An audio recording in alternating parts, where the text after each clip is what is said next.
আলহামদুলিল্লাহ, গতকালকে বাংলাদেশে বৃষ্টি হয়েছে, তাপমাত্রা অনেকটা নিয়ন্ত্রণ আসছে। তো এই জন্য অনেক অনেক শুকরিয়া, আলহামদুলিল্লাহ। তো আমার এই বিষয় নিয়ে একটা ছোট একটা কন্টেন্ট, সেটা হলো যারা বাংলাদেশের তাপমাত্রা নিয়ে কিছুটা অনেকদিন ফেসবুকের মধ্যে ওরা ডিম ডাম বাজতো বা যে কন্টেন্ট ক্রিয়েট করতো, কন্টেন্ট ক্রিয়েট করে ফেসবুকে আপলোড দিত, হাজার হাজার টাকা ইনকাম করতো। এখন তাদের কি অবস্থা হবে, আমি এই বিষয়টা নিয়ে একটু আমি আপনার সাথে বলবো।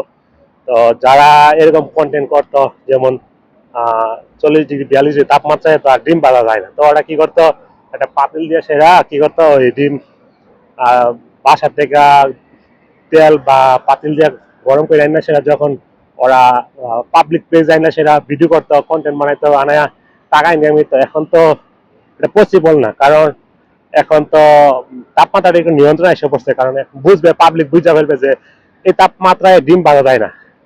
তো যারা এরকম কন্টেন্ট বানাইছে ওদেরকে মেনশন করে আমার এই ভিডিওটা। তো তোমরা যারা এরকম কন্টেন্ট বানাইছে, এখন তোমরা তো পথে ফকিরে যাবা।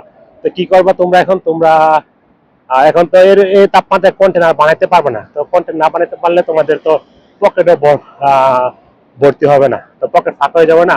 তো তোমরা একটা কাজ করবে, একটা থালা কিনা রাস্তার মধ্যে বসে যাবো, বসে এখন ভিক্ষা করবা, কারণ আর কোনো উপায় নাই। এরকম 3 রাস্তার মোড়ে বসে ভিক্ষা করবা। আর ওই ওই কন্টেন্ট বানালে দেখেন আর পাবলিক বুঝবো না, তাই না? তো আমার মনে হয় এটাই বেস্ট হবে। তো তোমাদের জন্য ভিডিও ভালো থাকবে। আসসালামু আলাইকুম।